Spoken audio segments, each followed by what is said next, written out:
¿Se ve bien? ¿Todo se ve bien? Sí, se ve bien. Buenas noches. Yo les voy a hablar sobre la malformación de Chiari en un caso de resonancia magnética en el neurológico de Colombia. El motivo de consulta de la paciente es una paciente femenina de 17 años con antecedente conocido de malformación de Chiari tipo 1. Consulta por cefalea intensa asociada a sonofobia, motivo por el cual se solicita una resonancia magnética de la unión cráneo-cervical. Los síntomas actuales de esta paciente son cefalea intensa de predominio occipital, acompañada de sonofobia, con episodios de aumento de dolor, refiere molestias cervicales ocasionales, sin déficit motor o sensitivo evidente al momento del estudio. El diagnóstico que se le dio a la paciente después de la resonancia fue la malformación de Chiari tipo 1 con descenso de las amígdalas cerebelosas de 14,7 milímetros a través del agujero magno, asociado a disminución del espacio subaracnoideo. La anatomía que se va a hablar para este caso es en donde ocurre la patología, que sería en la unión cráneo-cervical, que es más que todo pues aquí en el cerebelo, y las amígdalas cerebelosas, que son las que hacen el descenso por el agujero magno y se crea la malformación de Chiari. Algunas pueden llegar hasta las vértebras C1, C2, pero lo que más afecta en sí es el canal de la médula espinal. La anatomía del cerebelo, podemos ver aquí las partes, el puente, el subpedúnculo cerebeloso, creo que escucho,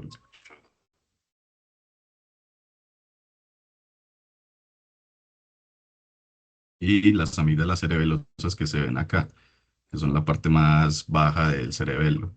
Aquí vemos la anatomía de la base del cráneo con el hueso esfenoides, el frontal, los temporales y el hueso occipital. En el hueso occipital está el agujero magno, que es este de acá, el foramen magno, que es por donde pasa toda la médula espinal.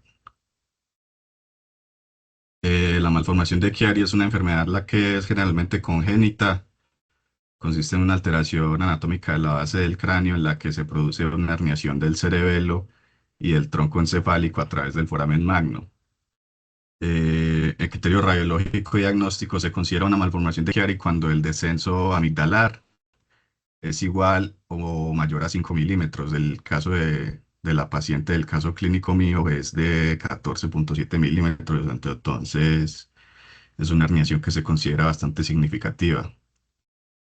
Esta malformación de Chiari se le atribuye a una hipoplasia en la fosa posterior pequeña, lo que genera poco espacio y fuerza para las amígdalas cerebelosas y esto las hace herniarse.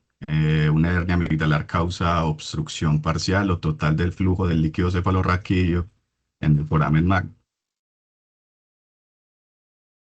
Las complicaciones neurológicas de este estudio pueden ser la siringomelia, que es la más común.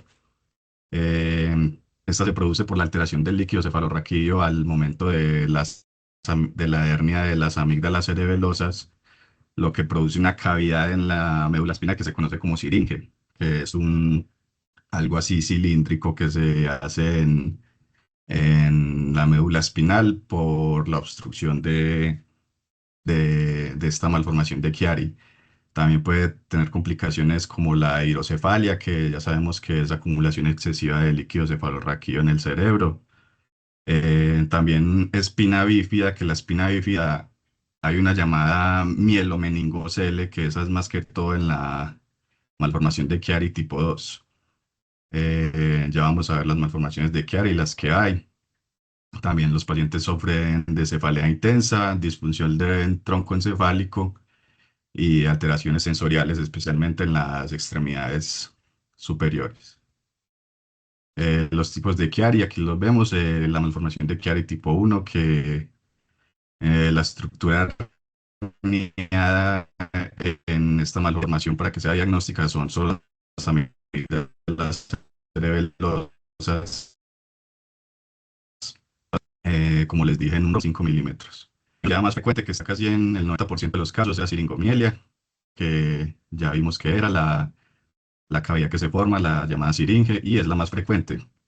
En la malformación de Chiari tipo 2 se hernia el vermis cerebeloso, el tronco encefálico y el cuarto ventrículo. Esto puede ocasionar espina bífida, que es la meningocele, e hidrocefalia en el 90% de los casos. Esta es una enfermedad, pues más que todo, sí, muy grave porque se detecta es la mayoría de veces en neonatos, sea por medio de ecografía o resonancia accidentalmente, pero siempre se diagnostica es más que todo en el útero.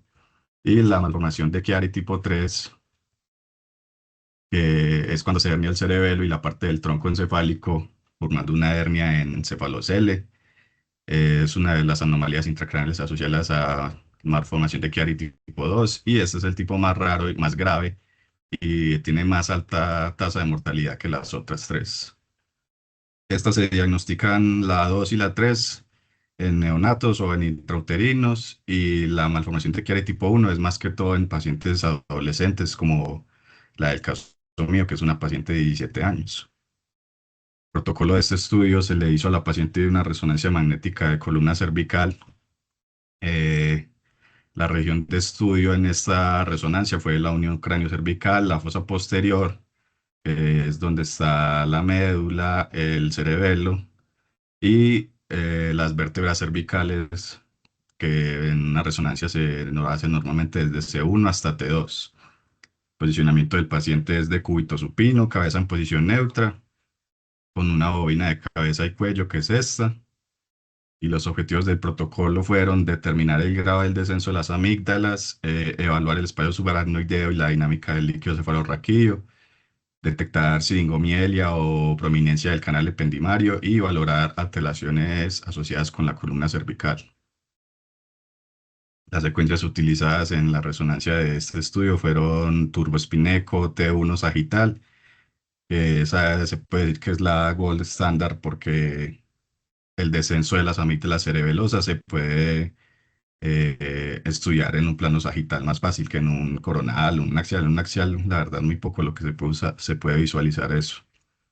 El turboespineco T2 sagital para la visualización del líquido cefalorraquídeo y medición del descenso de las amígdalas. El turboespineco T2 coronal para ver la relación cerebelo-agujero magno. Turboespineco T1 axial para anatomía de la médula y canal raquídeo, gradiente de coaxial y STIR sagital para valoración de tejidos blandos y la médula espinal. Aquí están los hallazgos radiológicos. Esta es una secuencia T2 turboespineco sagital. Aquí se puede ver la malformación de Chiari de la paciente.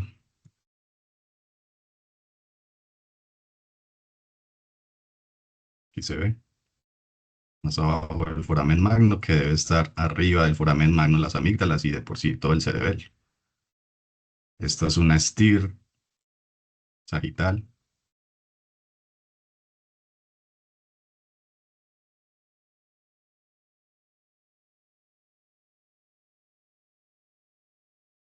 Y una T1 sagital.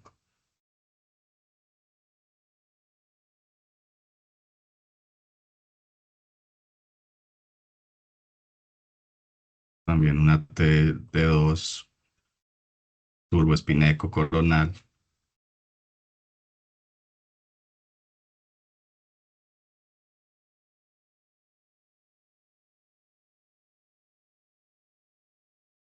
Y la deontología de este caso, en cuanto a la responsabilidad civil, siempre confirma la identificación del paciente con mínimo dos datos, nombre y cédula. Siempre hay que estar muy pendiente de eso. Siempre revisar el consentimiento informado claro para estudios por resonancia. Verificar contraindicaciones, marcapasos, implantes metálicos, clips. Evaluación de antecedentes clínicos y neurológicos relevantes. Y siempre tener una comunicación clara con el paciente sobre el procedimiento. En cuanto a la condición de vulnerabilidad, es una paciente menor de 17 años, tiene que estar acompañada siempre de sus papás o un acompañante adulto. Este puede tener riesgo neurológico asociado a la malnutrición y presencia de cefalea intensa y pues de tener posible ansiedad durante el estudio. Siempre hay que estar muy pendiente de los pacientes cuando están en el resonador. hablar con ellos, garantizar acompañamiento y tranquilidad, sensación de seguridad durante la resonancia magnética, siempre estar vigilando si muestra signos de malestar o de claustrofobia, revisando pues siempre las imágenes, revisando siempre a la paciente cómo está. En cuanto a la confidencialidad, siempre la protección de los datos clínicos y personales del paciente, anonimación de las imágenes utilizadas para este trabajo con fines académicos, no tiene que estar el nombre del paciente,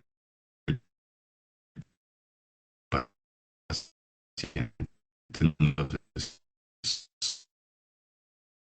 estudios y restricción del acceso a historia clínica en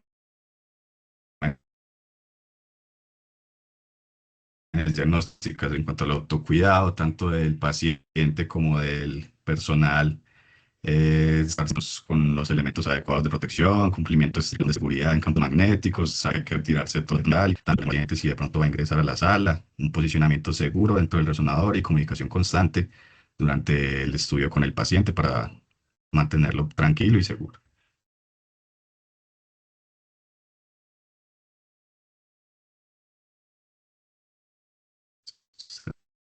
Listo.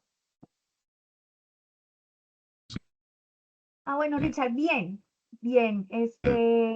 Pues, ¿qué te puedo decir? Un caso clínico bien desarrollado, seleccionaste pues bien un caso interesante.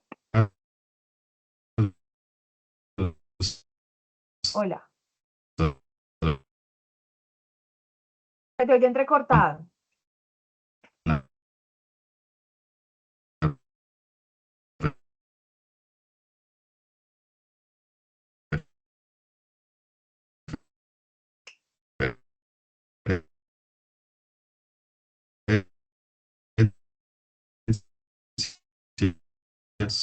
Muchas gracias por su atención.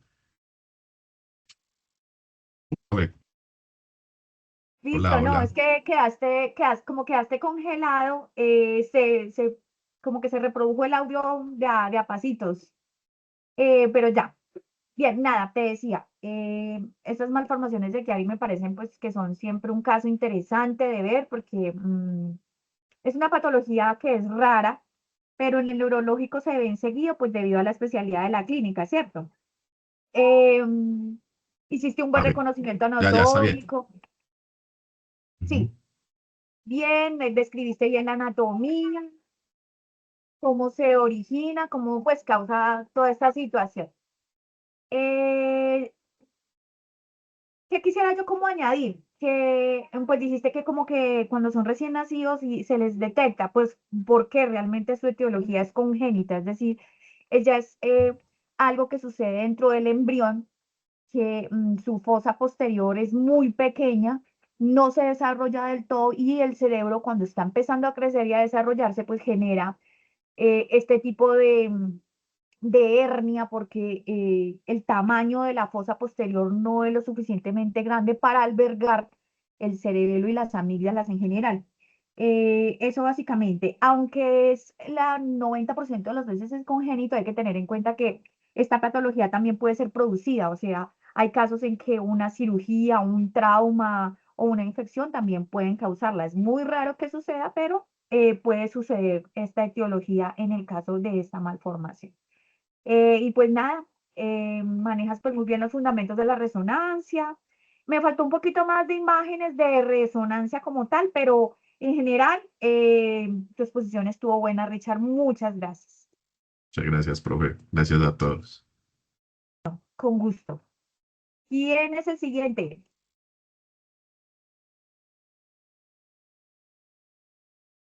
Vivi, profe. Dale, Didi, arranca. Oh,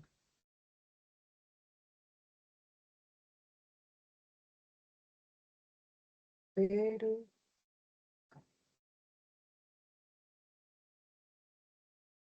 ¿cómo es que la pongo gigante? Donde dice compartir, Ya, ya. abajo, abajo, donde está el Sí, zoom, donde está el zoom, sí. a la Allá, izquierda hay como una copita, ahí. allá. ¿Así? Ya, ¿Listo? Sí. listo. Bueno, mi nombre es Viviana Rendón Morales. y se practica uno en el Hospital Neurológico de Colombia y mi caso clínico sobre la obstrucción intestinal. El motivo de consulta del paciente fue por dolor abdominal y constipación de más de 3 días. La constipación es la falta pues de realizar las deposiciones. En la historia clínica, dice que el paciente es de 75 años que ingresa en compañía del familiar, refiriendo dolor abdominal intenso, la constipación de más de 3 días, refiere que tiene flatos presentes, náuseas, no tiene vómito. El médico a la valoración le observa el abdomen muy distendido, doloroso, endurecido, le ordena pues toma de signos vitales, paraclínicos y la toma del rayos X de abdomen. El diagnóstico, pues la obstrucción intestinal puede ser por un bloqueo parcial o total del intestino grueso o delgado, porque impide el paso pues de los alimentos o de los líquidos. Esto puede pasar por, o que el paciente en algún momento de su vida tuvo una cirugía, le dio una adherencia, puede ser también por diverticulitis, que la diverticulitis es la creación de unas bolsas en las paredes del intestino, puede ser por inflamación e infección en las paredes del intestino grueso, también puede ser por la enfermedad de Crohn, que esa es la inflamación del intestino y esto hace que se estreche más y impida el paso. Puede ser porque el paciente normalmente sufre de estreñimiento y pues esto le puede causar, llegar a causar una obstrucción intestinal. Puede ser también porque el paciente tiene un cáncer y no sabe, un tumor. Entonces, pues esto puede ser. Les voy a hablar sobre la anatomía que podemos visualizar en una imagen de abdomen simple, de rayos X de abdomen simple. Acá vemos que la imagen se debe tomar desde el diafragma, se debe visualizar los diafragmas hasta la sínfisis púbica. En la anatomía normalmente debemos tener acá el colon ascendente, colon transverso, colon descendente y el colon sigmoide. El ángulo hepático, el ángulo esplénico, acá se ve pues la burbuja gástrica. Se ve la sombra pues de la columna vertebral, las crestas ilíacas, la unión sacroiliaca, se ve el músculo psoas, se ven las costillas, la onceava, la doceava, se ven las cabezas femorales. En esta vamos a hablar sobre los cuadrantes que se ven en el abdomen. Este es el hipocondrio derecho, hipocondrio izquierdo, flanco derecho, flanco izquierdo, fosa ilíaca derecha, fosa ilíaca izquierda, epigastrio, mesogastrio y el hipogastrio. Esto es por si el paciente, pues cuando nos refiere el dolor, saber en qué zonas que lo refiere. Pues sería súper tener un paciente ideal, pero cuando no tenemos el paciente ideal, también se puede tomar el rayos X de abdomen para pues, poder visualizar la obstrucción intestinal. Acá las aporto las imágenes. Este sería un paciente que está consciente, pero no se puede poner de pie. Entonces se le debe tomar una AP en posición de cúbito lateral con el rayo horizontal. Estas imágenes de acá abajo sería un paciente que no se puede poner de pie, que no está consciente y necesitan la toma del rayos X de abdomen. Entonces se le debe tomar en el Buquimesa, proyección AP, como visualizamos acá, y se le debe tomar en el buquimural, el lateral. Bueno, mi paciente, pues mi paciente sí era el paciente ideal, entonces sí aceptaba pues órdenes. La ubicación se hace así con las proyecciones. El paciente va en bipedestación, apoyado al buquimural, en posición neutra. El rayo central va directo en las de las crestas ilíacas, que es más o menos L4, L5, va perpendicular. El paciente debe estar erguido. Al momento de la toma, el paciente debe dejar de respirar, ¿sí? Para que se vea bien la imagen en el intestino. Los factores que normalmente usan en el neurológico sería 75 dB, 200 mA y 50 de MAS. Criterios de evaluación. ¿Cómo sabemos que nos quedó bien tomada la imagen?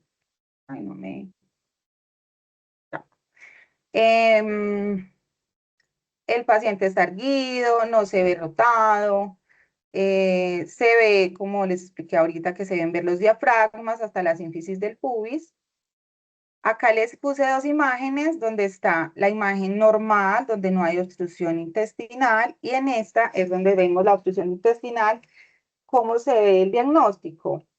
Según el reporte pues, del rayos X de abdomen, refieren que hay adherencia, perdón, que hay, perdón, hay niveles hidroaéreos en el intestino delgado, en el hipocondrio izquierdo.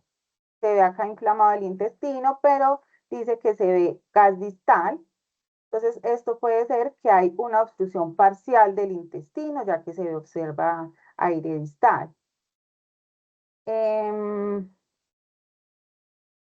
la indicación decía que se le debía tomar una tomografía de abdomen para pues, descartar si es parcial la obstrucción y pues poder hacer un tratamiento. Hay pacientes que se pueden ir simplemente con líquidos, buena alimentación, observación tras la hospitalización, le mandan medicamentos para poder que el paciente realice deposición. En ocasiones el paciente se va de cirugía, por eso envían pues la tomografía para ya descartar qué hacer. La deontología.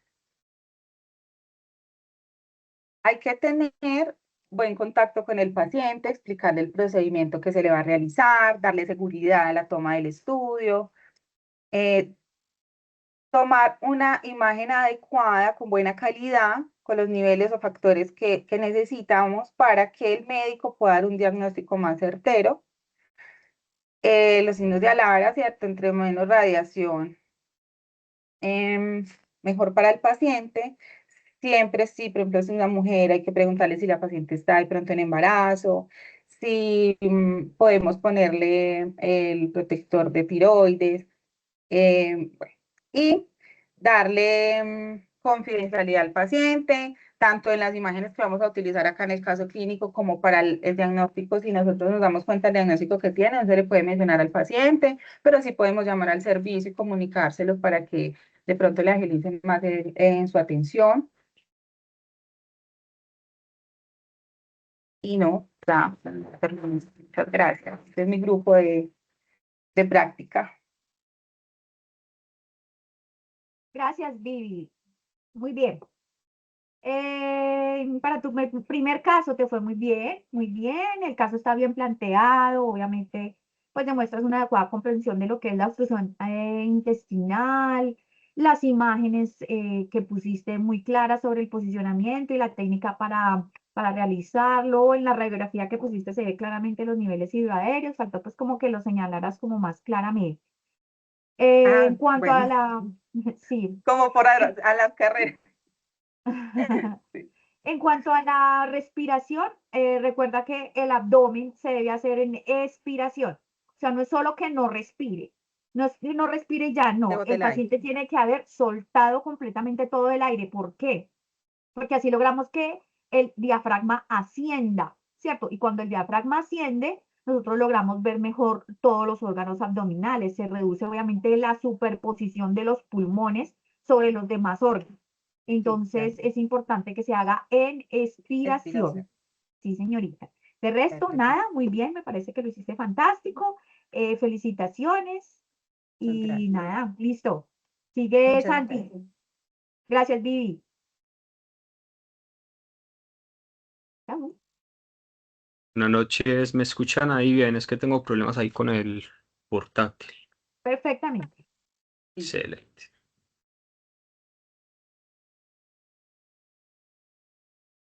Pongo la exposición. Por favor.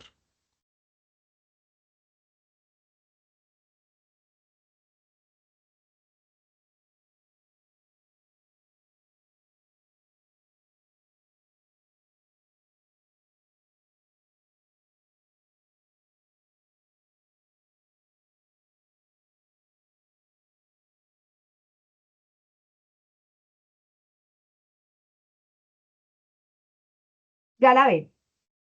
Sí, solo que la amplíes, porfa.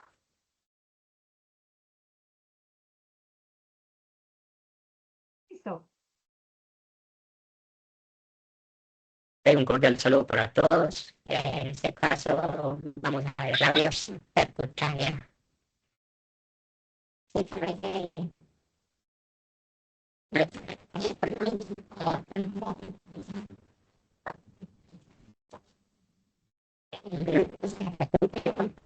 Realicé mis prácticas en el Hospital Médico de Colombia. Santi, espérate un segundo, porque se te oye como el raro el Como si audio. respiraba de lío.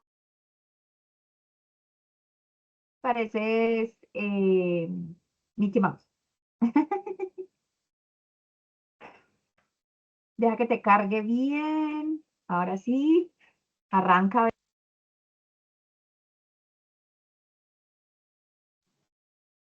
Profe, ¿y me escucha bien?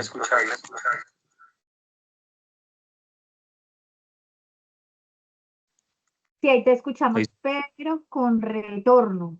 Entonces ya, desactiva el audio de tu computador para que se oiga solo el del celular. sí, ya. Ahí, bien.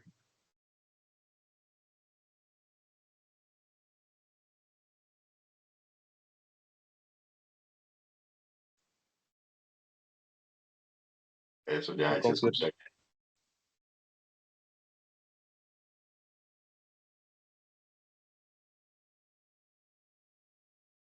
Listo, Sí, ahí ya se... ya puedes arrancar. Me avisas cuando cambie de diapositiva. Ok. Pues como les venía contando, realicé mi rotación en el Hospital Neurológico de Colombia, en Medellín, en noviembre y diciembre del 2025. Cambia la porfa. Entonces, tenemos la definición de que es una biopsia percutánea guiada por por tomografía computarizada, la cual es un procedimiento intervencionista de alta precisión. Este procedimiento fue diseñado para obtener muestras de tejido pulmonar mediante una punción transtorácica. En este caso, la intervención está plenamente justificada, ya que el paciente presenta un nódulo que más adelante lo vamos a observar y vamos a ahondar más en el tema. Básicamente se mete una aguja especial para biopsia llamada Trucut hasta el lugar de la patología. Ya puede seguir, profe. Ok, el paciente es un paciente el cual ya se encontraba hospitalizado y la patología se le diagnosticó de forma incidental, ya que se le estaba haciendo un examen de rutina y pues se observó que tenía una masa, entonces para su mejor diagnóstico se mandó pues la biopsia, la cual pues acá leyendo pues textualmente eh, presenta opinión un nódulo en el lóbulo medio, LUNRATS, ya ahorita vamos a ver ese término, y se recomienda análisis histopatológico es para determinar cómo esa masa. El paciente ya tenía pues varios antecedentes, el paciente trabajaba o trabaja aún en una empresa de químicos, entonces puede ser secundario a esto. Presenta epilepsias, hasta el momento no tiene anticuerpos de citoplasma negativo y tiene pendientes unos estudios de laboratorio de superficie. Eso como por a grandes rasgos, puede seguir, profe, la siguiente. Ok, ¿cuáles son las posibles complicaciones que se enfrenta el equipo médico en una biopsia pulmonar percutánea? La más frecuente es el neumotórax, el cual presenta una incidencia entre el 17 y el 27%, aunque solo del 2 al 5% requiere pues un drenaje o la posición de un tubo a tórax, porque la mayoría se presentan como esta imagen que puse acá como ejemplo, que son tipo laminares, los cuales no presentan como un tipo de riesgo grave para el paciente.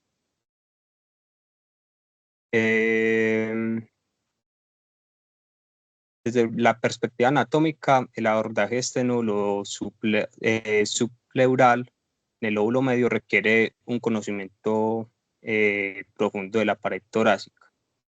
Y el espacio pleural, la mayoría pues tiene un riesgo deontológico y clínico de un neumotórax, con incidencia técnica pues muy baja. Otras complicaciones pueden incluir la hemorragia alveolar, la cual es esta segunda imagen que les puse acá como ejemplo, la cual más o menos es un 5% en los casos, pues es extremadamente rara.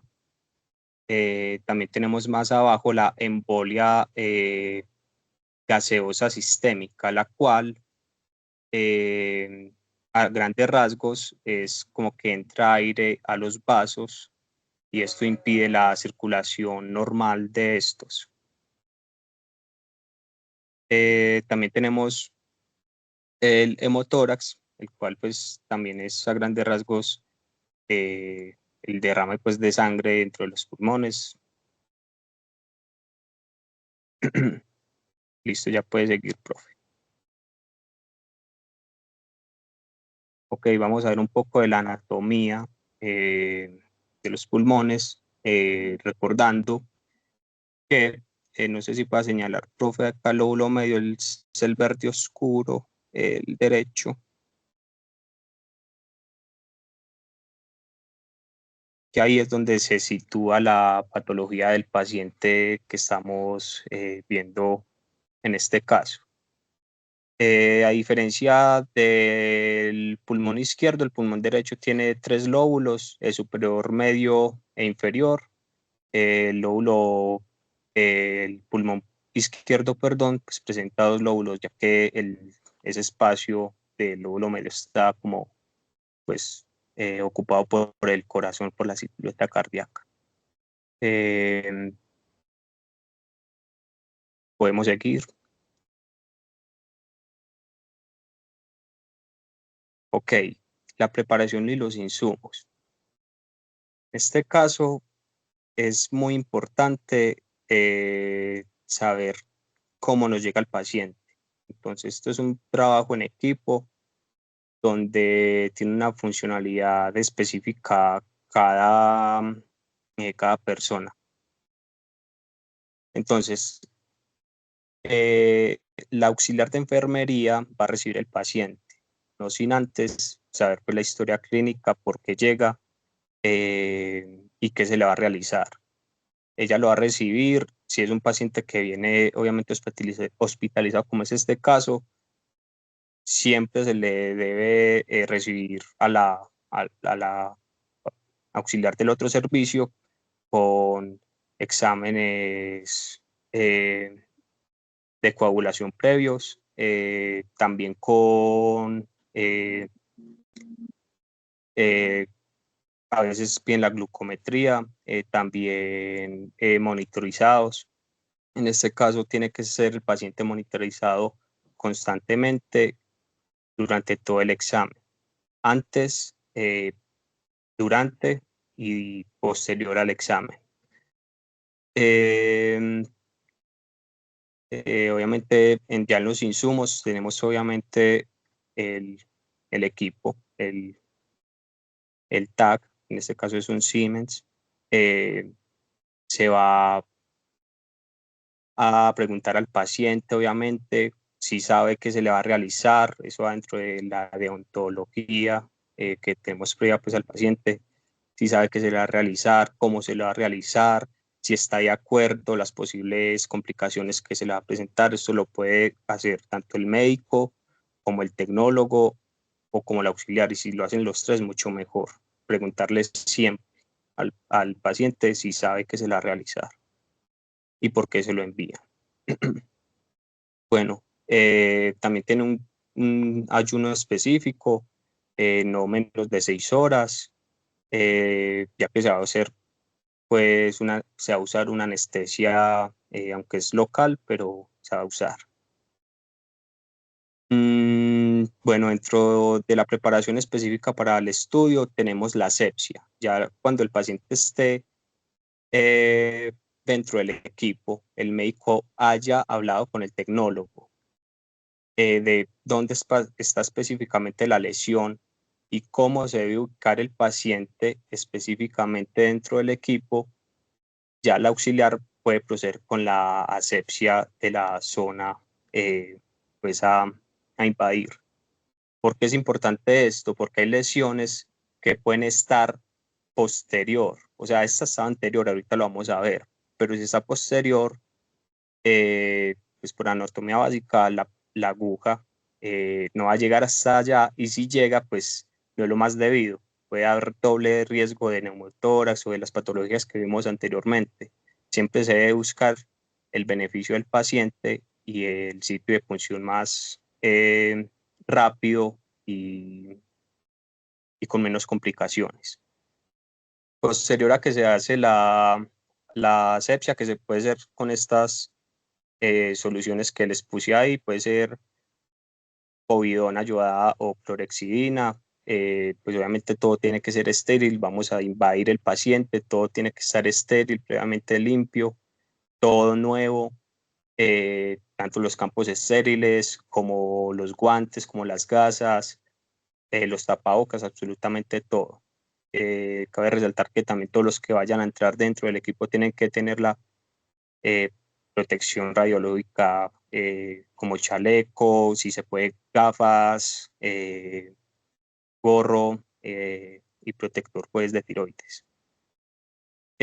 Posterior a esto, ya que la enfermera tenga toda la mesa quirúrgica ya lista, puede ser la anestesia, la aguja de biopsia, el acceso y el frasco de recolección, ya el médico le va a pedir al tecnólogo, en este caso a nosotros, que hagamos un primer barrido. Eso ya lo vamos a ver ahorita más específicamente en el protocolo institucional que se realiza. Esta es la aguja Throughput que se usa para la biopsia. También se debe verificar que sea la que el médico haya indicado, porque hay diferentes calibres. En este caso específicamente pidieron el calibre 18. También muy importante, debido a las complicaciones que puede tener el paciente, se debe tener un carro de paro o un kit de emergencia, pues, para tener a mano todos los dispositivos si el paciente entra, por ejemplo, en una complicación grave y tenga que drenar algún líquido o asistir el neumotórax. Ya podemos seguir, profe. Ok, dentro del protocolo institucional que se maneja en el hospital neurológico, tenemos que se maneja un protocolo específico para biopsia pulmonar, el cual consiste en una técnica step and shoot, la cual ahorita les voy a especificar más, pero primero se tiene que seleccionar ese tipo de adquisición. Se hace un primer barrido, como lo dije anteriormente, como lo pueden ver en esta imagen de referencia, de ejemplo. Se hace un primer barrido, el escanograma no puede cortar ninguno de los, en la parte de abajo, no puede cortar por ninguno de los ángulos, ni el costofrénico, ni el cardiofrénico, obviamente, y arriba, pues más arriba de clavículas. Recordemos que durante este examen el paciente va a estar monitorizado constantemente, entonces también estar muy atentos al monitor. Este examen también tiene que tener algo muy preciso, y es la respiración del paciente. ¿Por qué? Porque obviamente cuando los pulmones están llenos de aire, la anatomía va a estar focalizada en un punto determinado, pero cuando los pulmones están en expiración, la anatomía puede variar de posición, puede ser arriba o abajo, obviamente. Entonces, si el doctor localizó la anatomía como la podemos ver en la parte de abajo de la imagen, que es ese, ¿cómo les explico? Si ubican, por ejemplo, si ubican en la de abajo, profe, si ubican el esternón en la parte izquierda de ustedes mirando el nódulo que se ve acá redondito, bien redondeado, esa es la patología que encontró el médico en la lectura previa al examen antes de la biopsia. Entonces, si por ejemplo el médico radiólogo intervencionista determina que el sitio de punción de esa patología es el paquete, como lo puse acá de ejemplo, menos 1020, ahí es donde vamos a utilizar la técnica Stefan-Schott o modo secuencial.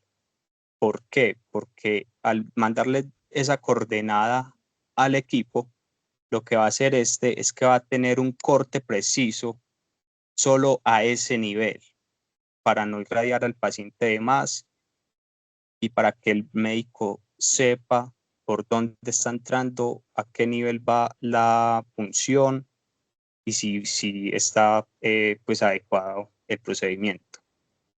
Entonces, luego de esto, de hacer el escanograma, de localizar la patología, de escoger el paciente, de escoger el paquete, perdón, donde se ve mejor se sincroniza con el médico tratante y ya podemos pasar a la siguiente diapositiva para mirar mejor cómo se va realizando. Entonces, una vez se sincroniza con el médico, se puede ventanear a petición de él también entre ventana de hueso o ventana de pulmón, la cual la ventana de pulmón es la totalmente blanca que se ve abajo, y él ya comienza a determinar el sitio de punción por donde va a entrar. En este caso, esta patología, como la puede ver, está muy anterior, está muy, por decirlo en palabras coloquiales, muy pegadas a los cuerpos costales. Entonces, ahí es donde el doctor determina cómo debe entrar y ya lo vamos a ver a continuación. Dale por favor la siguiente, profe. Entonces, como este procedimiento es mínimamente invasivo y de alta precisión, debemos de tener unos cortes muy finos, de 1 máximo a 3 o 5 milímetros. Cortes demasiado finos que muestren en 3 imágenes, o sea, de la precisión de la patología. Entonces, acá podemos ver la primera imagen que muestra dónde se ubica la patología, lo pegada que está el cuerpo costal, y ya el médico hace una marcación como un pequeño, por decirlo así, chuzoncito, palabras coloquiales, y se toma esta segunda. Acá lo que le está señalando la profe, ese puntico que se ve ahí brillante, esa es la aguja. O sea, apenas está empezando a entrar. Ahí, en ese punto, el médico indica que hagamos un barrido, que hagamos una adquisición. Posterior a esto, él va a seguir entrando y va a seguir pidiendo que hagamos fluoroscopia, entre comillas, en tiempo real para ver cómo está entrando, a qué nivel está. Acá ya lo podemos ver un poco más adentro, ya en la cuarta imagen, la de abajo, ya podemos observar que el agua ya está llegando al espacio pleural. Ya pasó el tejido adiposo, ya pasó músculo y está empezando a entrar al espacio virtual pues, de la pleura. Hasta ahí todo bien. Ya de ahí es donde se comienza a observar y a monitorizar más constantemente al paciente. ¿Por qué? Porque acá es donde se puede ocurrir un neumotórax, por ejemplo. Y acá podemos observar que el médico está funcionando la biopsia. En este caso, la aguja TrueCut es una aguja semiautomática. ¿Qué indica esto? Que él la mete manualmente hasta donde quiere llegar, pero ella es el disparo sola. ¿Qué es el disparo? La biopsia que se va a recolectar. Listo, ya podemos seguir, profe. Este es un pequeño video de cómo entra la aguja, la cual es ese tipo proyectil, por decir algo, que entra directamente a la patología, al nódulo en este caso. Ahí podemos observar también la dificultad que tenía en este caso el médico por el cuerpo costal que está muy anterior. Lo podemos observar, el hueso y cómo, pues eso ya es experticia del radiólogo para llegar allá. Y el trabajo que tenemos nosotros es darle buenas imágenes diagnósticas, colaborar con la respiración del paciente. Como pueden observar en las imágenes anteriores, siempre el paciente tuvo una respiración constante, relajada. ¿Para qué? Para que no se moviera la patología de su sitio de punción. Posterior a esto, siempre se le debe hacer podemos seguir, profe, a la próxima. Posterior a esto, siempre se le debe realizar otro barrido completo. ¿Por qué? Porque acá es donde observamos si hay presencia de neumotórax. En este caso, no hubo, pero donde hubiera habido, pues se vería como en la imagen que les mostré anteriormente. Aire donde no debe estar, en el espacio pleural, a nivel del lóbulo medio del pulmón derecho.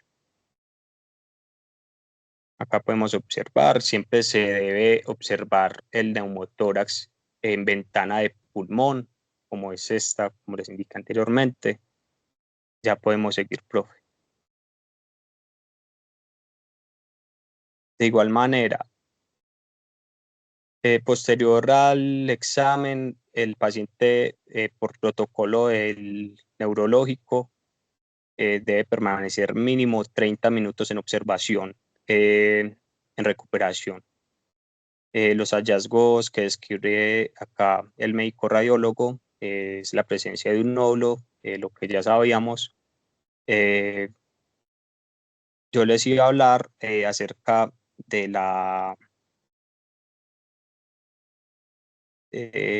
se me fue, de la clasificación del nódulo, el cual dieron que es un LUNGRAT. LUNGRAT es como la clasificación estándar que se le dio a los nódulos pulmonares, por decir algo. Cuando el nódulo es mayor o igual a 15 milímetros, se debe hacer siempre una biopsia para diagnosticar por la histopatología de la lesión. Acá podemos observar, pues a grandes rasgos, sin neumonitis perilesional, ni sin cavitaciones, previa asepsia, lo que se hizo durante todo el examen. La conclusión fue que se realizó la biopsia percutánea de nódulo en el lóbulo medio sin complicaciones. Ya podemos seguir. Dentro de la deontología siempre primero está el principio de autonomía, el respeto a la persona, que el paciente sepa qué complicaciones tiene, qué se le va a realizar, por qué se le va a realizar, y siempre antes de esto hacer saber todo esto, y después ya él decide si firma o no el consentimiento. El principio de beneficencia, el cual es actuar por el beneficio del paciente.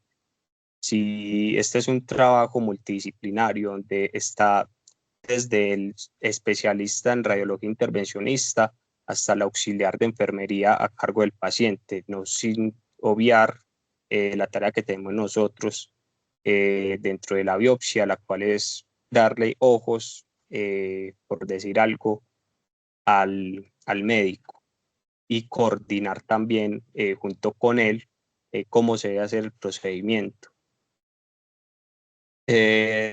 Diagnóstico, bueno, el principio de beneficencia, la biopsia se realiza ante la indicación de un nódulo suplantar previamente al paciente con el fin de obtener un diagnóstico histopatológico. Esto lo sabía el paciente y por eso accedió. El principio de no maleficencia o primum non nocere, nocere, perdón, el principio de no hacer daño básicamente. Utilizar una técnica segura, una asepsia segura, que todo esté estéril, utilizar la anestesia local y la dosis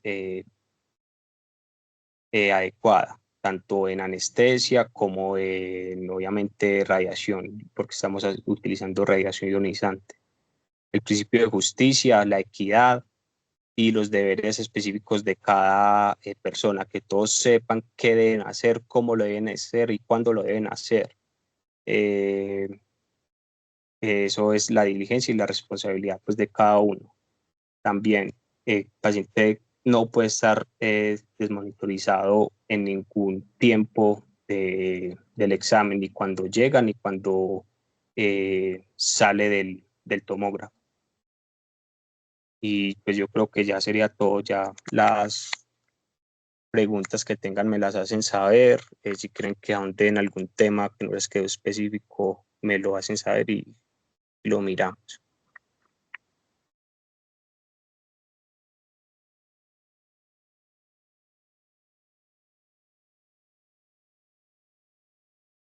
Sebastián, tuve un lapsus, perdón.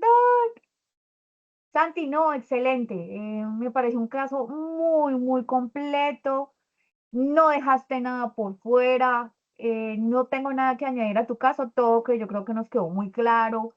La patología, sobre todo es destacar lo que el desafío que presenta para el radiólogo realizar este examen en una sala de tomografía, porque el riesgo de un neumotórax es lo que más los radiólogos le tienen miedo. Entonces ellos entran con mucho estrés, con mucha cosa, pues con mucho. Entonces uno tiene que ser lo suficientemente diligente para que ellos se sientan seguros y no, uno no vaya a ser pues una preocupación más para ellos durante el procedimiento. Santi, nada quedó por fuera, estoy completamente satisfecha con tu caso, muy buen caso y te felicito. Excelente, Muchas gracias, profe. con gusto. Bueno, compañeros, tengo dos personas por presentarse. Julián, que no me contesta. Le mandé mensajes y ya estos últimos que le envié ya no los responde. Entonces, y Zoraida, que Zoraida, pues ella salió justo del trabajo en este momento y está corriendo para llegar. Entonces, yo no sé, chicos, si queramos tener un poquitico de paciencia mientras ella llega para que presente su caso, porque ya, pues obviamente son razones de fuerza mayor. La esperamos un momentico Profe, a que falto ella se yo. conecte. ¿Quién? Yo, Fernando. Iván Miguel, dale, arranca, el auditorio es tuyo. Dale,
En la presentación. Sí,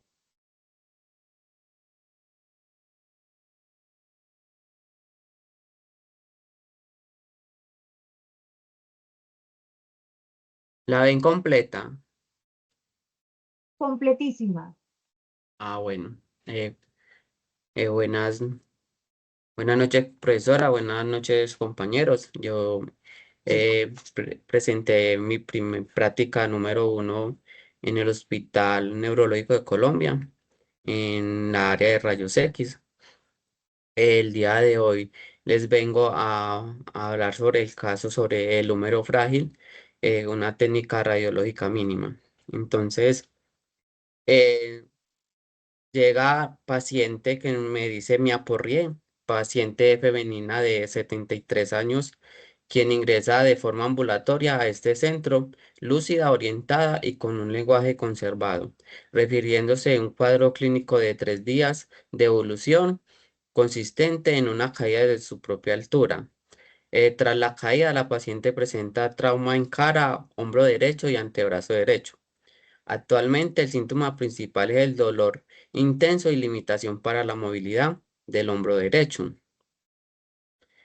La paciente llega con unos antecedentes de consulta. La paciente consultó inicialmente por el mismo cuadro en urgencias de la clínica Medellín, donde permaneció por un periodo de aproximadamente 18 horas, solicitando finalmente la alta voluntaria por considerable tiempo de espera.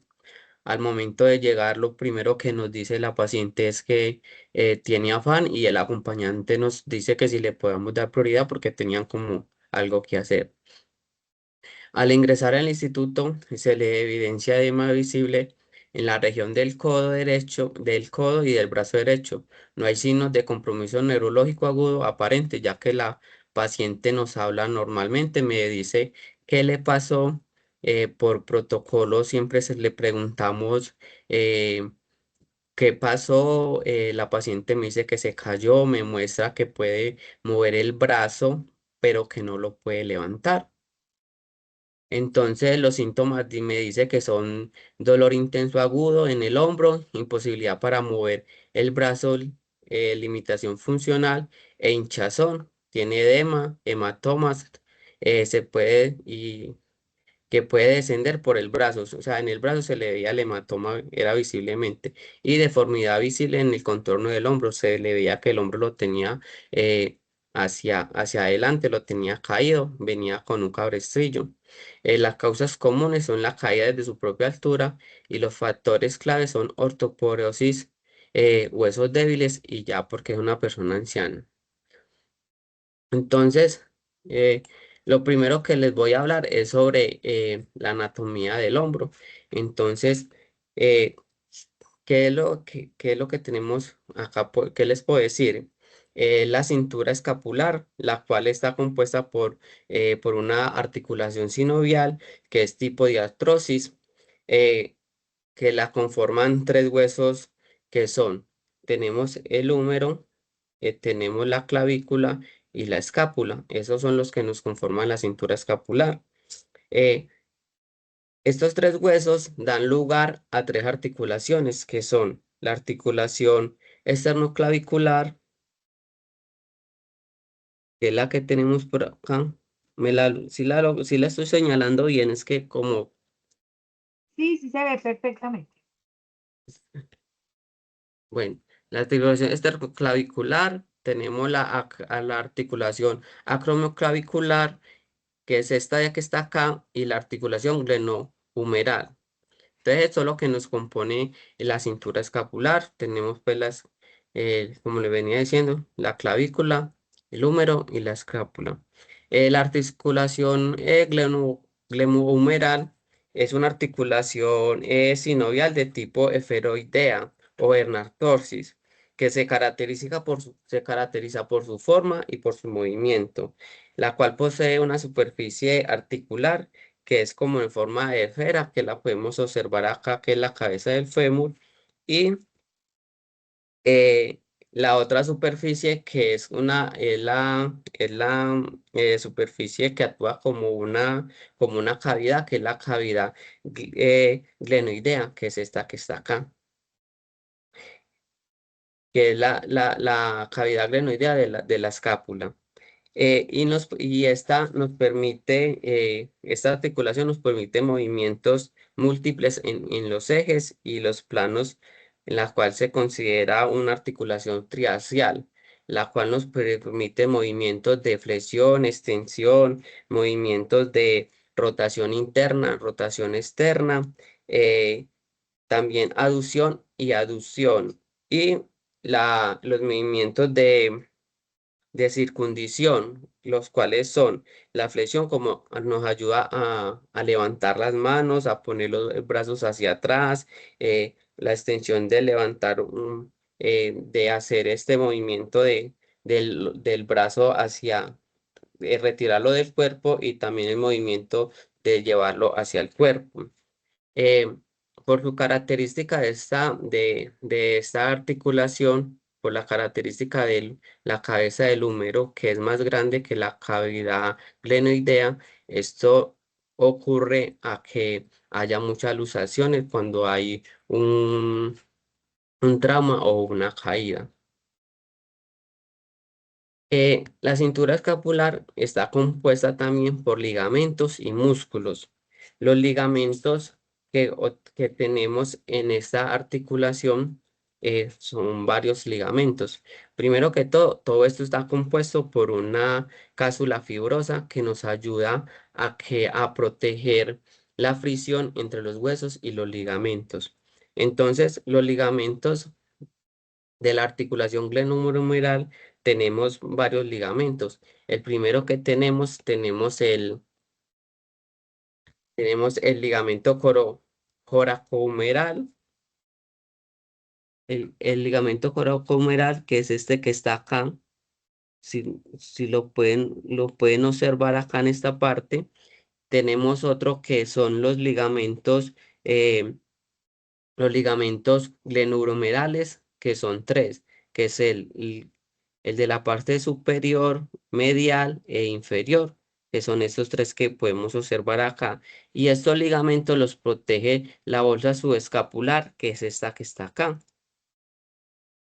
También entonces tenemos los ligamentos, que son los ligamentos de la clavícula, que son estos que tenemos acá, que son los ligamentos caro, caro, clavi- caroclaviculares, que son estos dos, que son los ligamentos conoides y el ligamento trapezoide, que es lo que estoy señalando acá en esta parte. Estos ligamentos también los protegen una bolsa que es la bolsa subacromiana. Y tenemos también los ligamentos, que son los ligamentos coroacromiales, que son el ligamento transverso superior y la bolsa subacromiana. También lo está conformando los tendones, que tenemos estos tendones que los podemos ver acá en esta parte, que hacen parte de la articulación. Y como les decía ahorita, las bolsas sinoviales, que son cuatro: la bolsa subescapular, su etmoidal, su acromial y su caracoideal. Son estas cuatro bolsas lo que nos permiten que los huesos y los ligamentos se protejan para que no haya fricción entre ellos. Eh, el hombro también está conformado o está constituido por los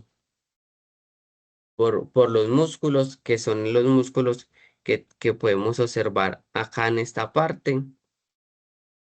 Entonces tenemos los músculos infraespinosos, tenemos el músculo supraespinoso, que son estos tres.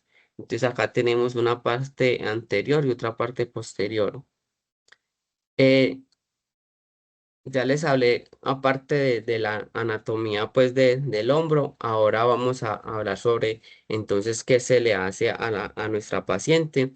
se le hace un protocolo por trauma o luxación, y las proyecciones básicas para este protocolo son la anteposterior AP o verdadera de hombro, rotación neutra, proyección axial o en Y de escápula. Esto nos permite confirmar y clasificar si hay fracturas o luxaciones.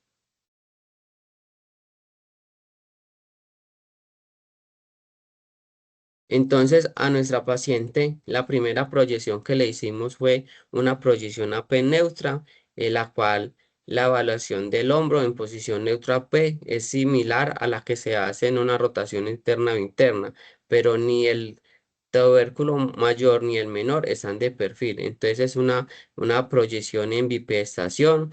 El brazo se coloca en una posición neutra, generalmente con la palma hacia adentro, como se puede observar acá en la imagen.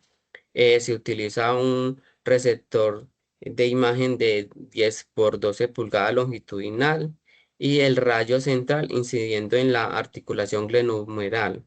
La distancia del receptor de imagen es de 100 centímetros y se utilizará unos factores que se utilizan, pues los que se utilizan en el hospital, en el neurológico, de un KB de 70, un MA de 200 foco grueso y un MAS de 15. Los criterios de evaluación son evaluar la tuberosidad mayor parcialmente superpuesta a la cabeza humeral parcial de perfil y una ligera superposición de la cabeza humeral sobre la cavidad glenoidea. Eh, Cuando observamos en esta primera toma, observamos que la paciente tiene una fractura eh, en la en una fractura eh, en la parte, en la cabeza del húmero. Entonces, la pericia del tecnólogo lo que nos dice es que cuando una persona es así, que ya vemos que tiene una fractura, y la paciente nos había dicho al principio de que ella podía mover el brazo, eh, ella podía mover el brazo como en rotación interna o externa, pero que no era capaz de levantarlo.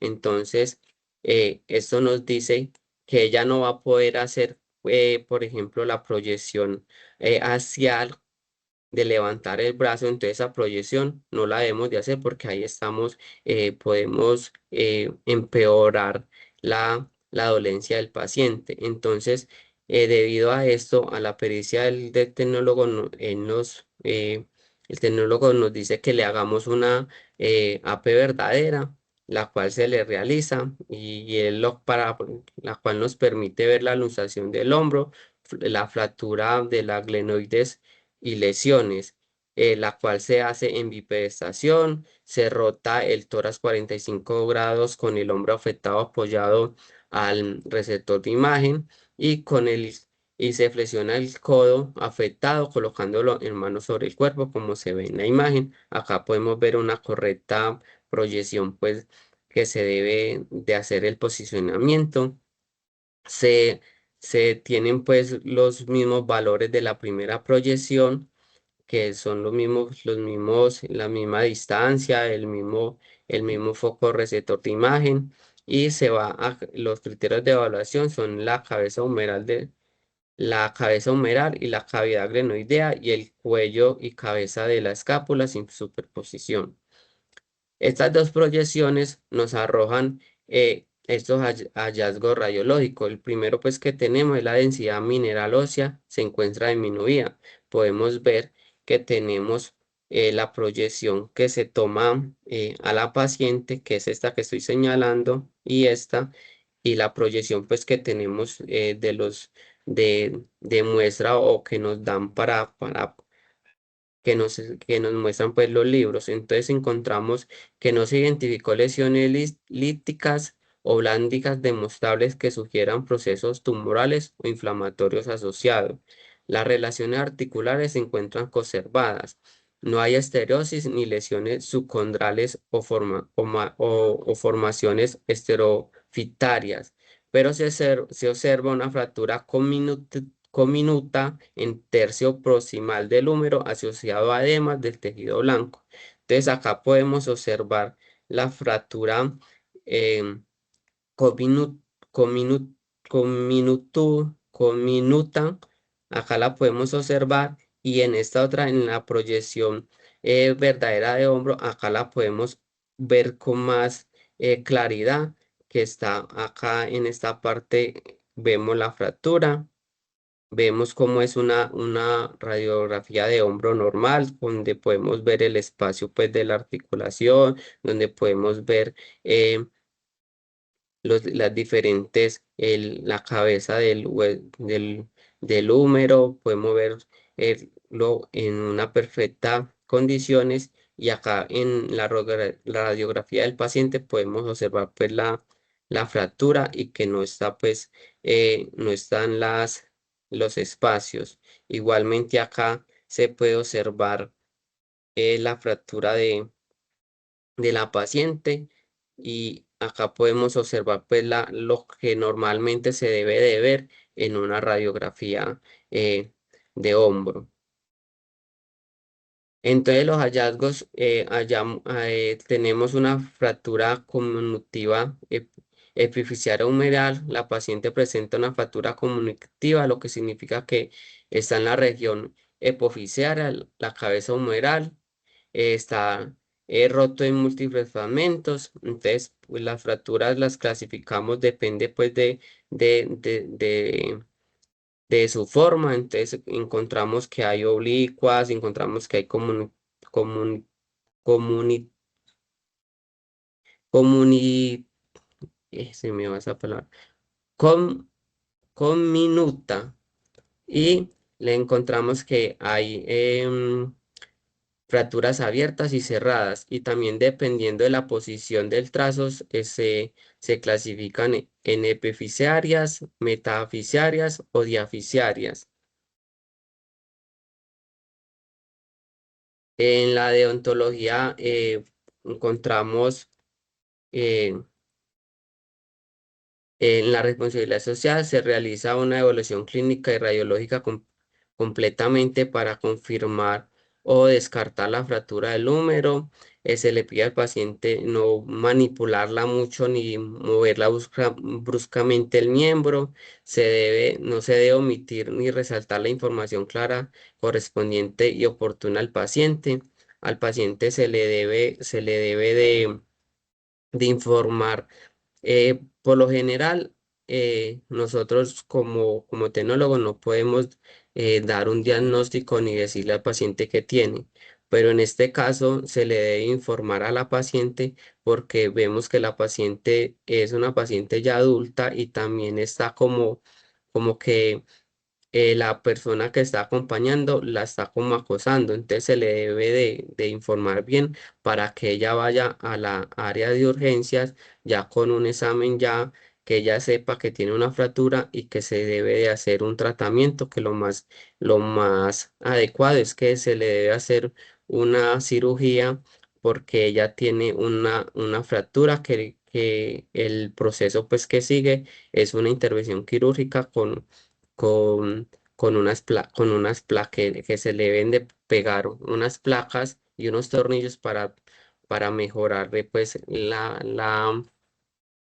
la situación de su hombro.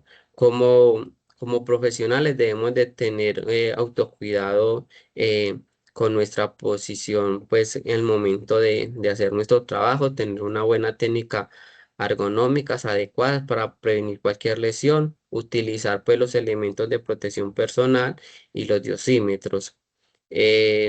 Siempre se debe de irradiar lo menos posible al paciente. Por eso en este caso se le hicieron nomás dos proyecciones, ya que por la característica, por las circunstancias que estaba frecuentando el paciente, era mejor no exponerlo, porque hacerle otras proyecciones sería pues causarle un dolor más grande al paciente y irradiarlo más. Y se le debe de socializar tanto al paciente como al al acompañante de la gravedad de lo que la paciente está presentando, para que tengan una buena información de la cual ellos puedan ir a una parte de urgencias donde la pueden atender. Las referencias consultadas fueron estos 2 libros. Muchas gracias. Gracias a ti, Fernando, qué caso tan bonito. Ah, ¿qué debo decir? Que me parece que hiciste una descripción anatómica muy acertada, muy detallada, identificaste muy bien las estructuras del hombro, relacionaste muy bien pues todos los segmentos en general del hombro, demuestras que dominas muy bien lo que es la anatomía ósea en ese sentido, muy clara y fortalecida pues todo lo que es el valor diagnóstico de este estudio, manejas un lenguaje técnico apropiado, aunque normal por ser tu primer caso clínico, algunos términos se te iban enredando por los nervios, por la inexperiencia, pero lo hiciste muy bien, saliste adelante, demostraste muy buena comprensión de tu caso, de tu patología. Se nota tu compromiso con este caso, Fernando. Muchísimas gracias por tu caso. Felicitaciones. Gracias, profe. Bien, Zoraida, ¿estás lista?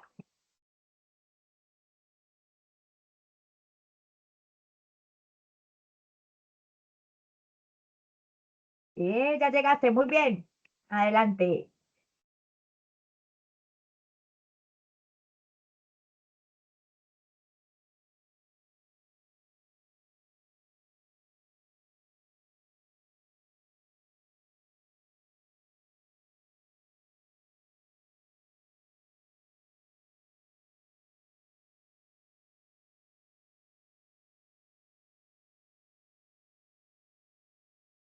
No se te oye, Cari. Activa el micrófono.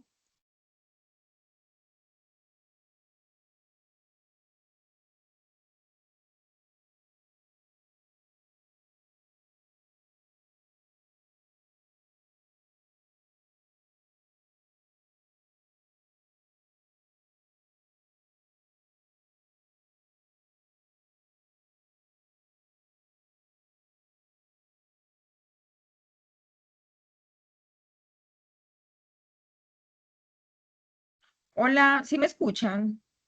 Sí, Bueno, bueno. Entonces, como les contaban, el tema que escogí es un aneurisma de la arteria cerebral media izquierda. Vamos a ver un pequeño video, cómo se ve la proyección, las proyecciones completas y cómo se va formando. Sora, comparte pantalla. No he compartido. No, señora.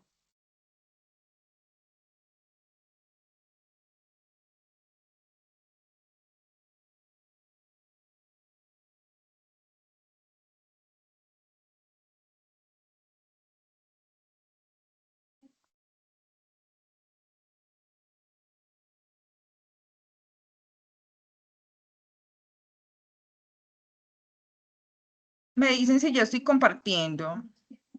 Sí, ya. Sí. Bueno. Eh, Entonces, como les decía, voy a hablarles sobre el aneurisma cerebral media izquierda. Este es como un pequeño video de todas las proyecciones, de la proyección que se le hace al paciente.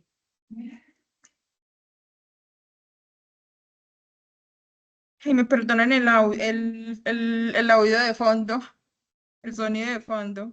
Hágale tranquila. Bueno, entonces como podemos ver, está la arteria carótida, ¿cierto? Es una de las principales. Y acá en esta partecita vemos la aneurisma, que es en la arteria media cerebral izquierda. Ya les voy a hablar un poquito de ella. Bueno, entonces para empezar voy a hablar de la paciente. Es una paciente femenina de 77 años, previamente independiente, consultada por cefalea de 3 semanas de inicio. Insidioso. Localiza en zona temporoparietal izquierda y de intensidad progresiva. Presenta episodios transitorios de visión borrosa y ha presentado, tiene un antecedente de 2 eventos breves de debilidad en miembro superior derecho, compatible AIT. Significa una isquemia transitoria. También reporta inestabilidad postural, sensación presincopal y un episodio de disartria leve observada por un familiar en urgencias. En urgencias no se encuentran déficits neurológicos persistentes para la edad. La cefalea de nueva aparición y los síntomas neurológicos transitorios, entonces se solicita una resonancia magnética cerebral con angio para descartar patología cerebrovascular aguda. La paciente también se le encontró incidencial una aneurisma, pero no la sospecha, entonces le hicieron la arteriografía. Para conocer como un poquito ya pues como de la anatomía, les voy a hablar sobre la anatomía del polígono de Willis. Bueno, entonces la arteria carótidas internas suben por el cuello, entran por el cráneo y de aquí salen unas ramas importantes como la arteria cerebral anterior y la arteria cerebral media. Luego las arterias cerebrales anteriores y van hacia la parte media y frontal del cerebro. Se conectan entre sí las arterias entre la comunicante anterior. Las arterias comunicantes anterior se unen las dos cerebrales anteriores y ayudan a la sangre, se reportan entre ambos lados y las arterias vertebrales suben por la parte de atrás del cuello y forman la arteria basilar. Por la arteria basilar se desprenden las arterias pequeñitas que son las pontinas, que vienen siendo estas de acá.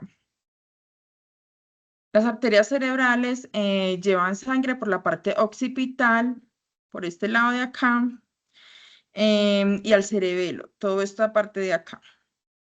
Y las arterias comunicantes se conectan entre las internas cerebrales posteriores, cerrando ya el círculo del polígono de Willis.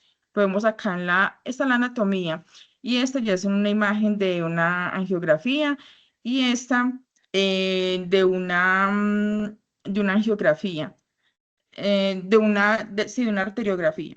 Entonces vemos acá la arteria cerebral media, y vemos en este lado el abultamiento, que es el aneurisma. Bueno, antes que nada vamos entonces a mirar qué es un aneurisma. La aneurisma es la debilidad de las paredes de la arteria que se va formando, por su debilidad se va ensanchando y se va poniendo más grandecita. Es la debilidad de las arterias, ¿cierto? De las paredes de las arterias. Hay 3 tipos: sacular, que es muy común, la fusiforme y la disecante. Entonces la sacular es la dilatación localizada en una arteria cerebral y es la que es de tipo más común. La fusiforme, que es la circunferencia de una arteria, que suele ser muy raro, pero sí se ve también. Y la disecante surge por una lesión de una pared de la arteria que se ve acá adentro, en las paredes de los vasos, y permite que la sangre filtre entre sus capas, como lo podemos ver acá. Bueno, aquí les traje también una angiografía donde se ve, esta es una posición lateral en angiografía donde vemos toda la arteria carótida, donde vemos la comunicante y vemos la arteria cerebral media. Y vemos el abultamiento, que ya sería el aneurisma, como se ve en una angiografía, digamos que ya tiene pues el aneurisma. Y esta sería una angiografía donde vemos una arteriografía en la misma posición, la misma arteria carótida, sin la lesión.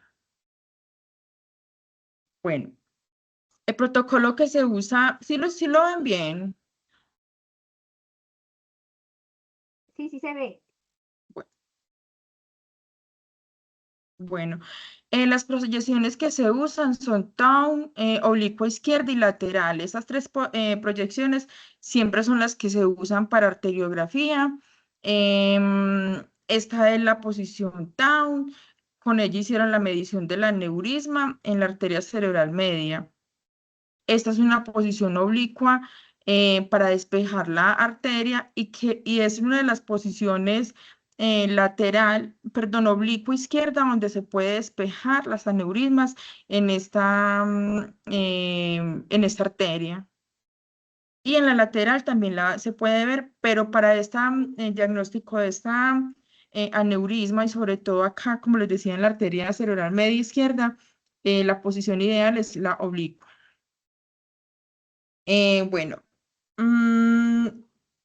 para la paciente se usó el medio de contraste ultravis.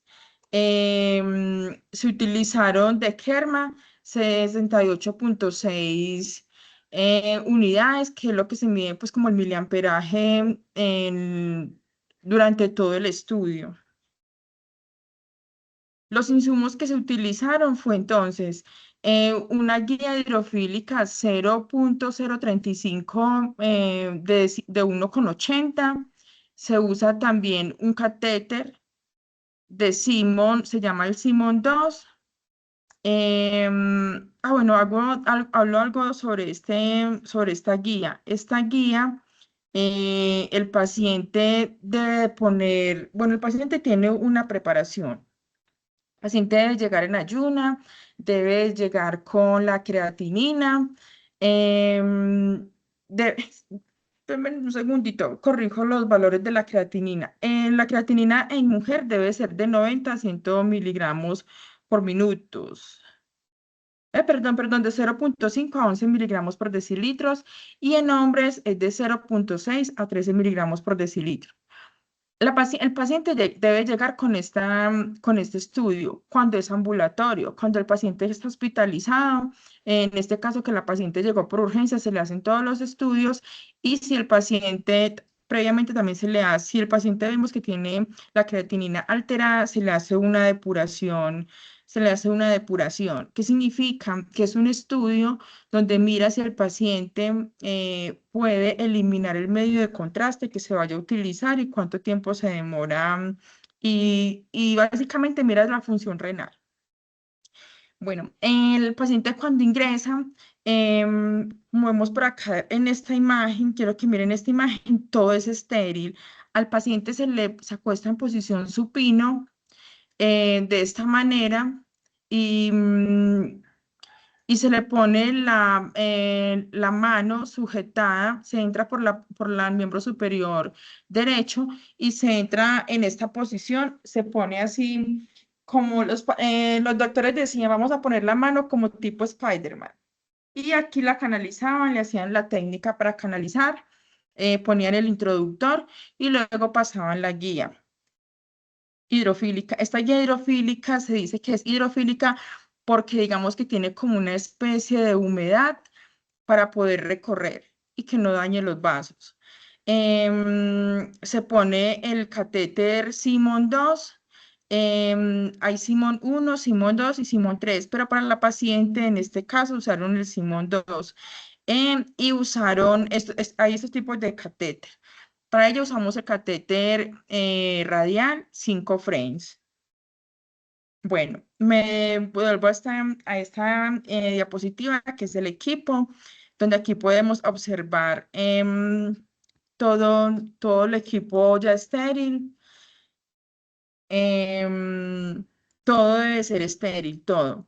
Me devuelvo en otra cosita, perdón, también. El recorrido de las arterias carótidas. El recorrido para el doctor ingresar es que ingresa primero por la arteria radial, luego sigue por la arteria braquial, luego sigue por la arteria axilar y luego entra al callado aorto y ya luego ingresan cuando es de diagnóstico por el callado aórtico derecho. Cuando van a hacer diagnóstico, solo ingresan por los dos vasos, perdón. Cuando ya es la terapia endovascular, solo ingresan por un vaso. Entonces, en este caso, ingresan por el callado aórtico, se guían por lo que dicen la resonancia, si es del lado derecho, del lado izquierdo, y ya le ponen el medio de contraste. Los hallazgos radiológicos encuentran que la carótida derecha está sin lesiones, La carótida izquierda encuentra un aneurisma con bifurcación cerebral media izquierda de 3 por 3 milímetros y con un cuello de 3 milímetros. Las arterias basilares y sus ramas, un aneurisma disecante de segmento P2 izquierdo de 8. Entonces, lo que aprendí también allá en angiografía es que cuando el paciente tiene un aneurisma grande y tienen una pequeña, ellos deciden corregir la aneurisma pequeña.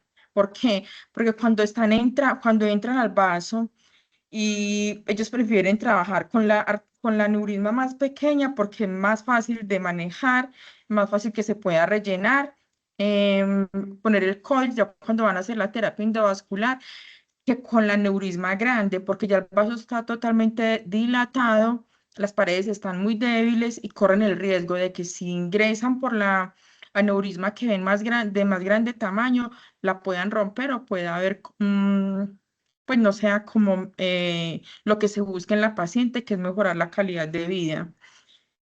Fases venosos sin lesiones. Conclusión, un aneurisma sacular, bifurcación cerebral media, de izquierda de 3 milímetros. Bueno, de la odontología, lo que más nos enseñan allá es que, y que nos han enseñado, pues, es que tan bajo como sea razonable y alcanzable. Eso significa el alar. Entonces, usamos los chalecos de protección, la falda, el cuello protector de tiroides, las gafas plomadas, el equipo totalmente estéril, también el consentimiento con el paciente, de contarle de qué se le va a realizar, también del medio de contraste que se va a usar, se le piden antecedentes al paciente si ya se lo han puesto, cómo le ha ido con el medio de contraste y la dosis que se le va a poner. El paciente sí, ay, bueno, y también se le pide la creatinina en esos, para confirmar. Bueno, uno también de los principios de la Lara es que sea razonablemente alcanzable, como dice, tan bajo. Entonces, siempre el detector se pone bien cerca del paciente, donde vamos a mirar la proyección del paciente para evitar la radiación dispersa. Este es el equipo, es un Philips, este es el detector, esta es la mesa del paciente y aquí están las pantallas donde se pone la imagen de trabajo, donde van poniendo las imágenes y pues, las proyecciones ya trabajadas para guiarse el doctor por dónde va. Ya estas son mis referencias bibliográficas, hice en el Hospital Neurológico, en el servicio de angiografía. Esto sería todo. No sé si alguien tiene alguna Gracias, pregunta o algo. Soraya. Excelente. Bueno, chicos, ya nuestro último casito del día de hoy, el de Zoraida. ¿Qué puedo decir del casito de Zoraida? Pues me pareció un caso muy bien presentado. Demostraste pues un sólido conocimiento de lo que es la anatomía vascular, identificaste los vasos comprometidos, hiciste su relación anatómica, muy bien me pareció. Eh, Describiste muy bien las características de un aneurisma, que es lo importante, el manejo de la técnica angiográfica y todo lo que rodea este estudio, las consideraciones que hay que tener en cuenta para entrar a una sala de angiografía. Solo tengo para añadir una cosita y es que ya hoy por hoy ya no estamos hablando de polígono de Willis, para que se vayan acostumbrando. El polígono de Willis ya es un término que se está dejando de usar por dos razones, porque ni es polígono ni es de Willis. No sé si ustedes entiendan, polígono en geometría básicamente habla de que es una estructura que tiene lados y ángulos iguales, ¿cierto? Simétricos y de la misma medida, pero como sabemos en anatomía se presentan muchas variables. Hay personas con hipoplasia, con ausencia de un vaso, hay gente que trae la basilar, otros que no la tienen, otros la tienen hipoplásica, ¿cierto? El arco Hay muchas bovino, también lo consideraciones conocí. para tener en cuenta, sí, dentro de la anatomía que no la hacen simétrica de un ser humano a otro.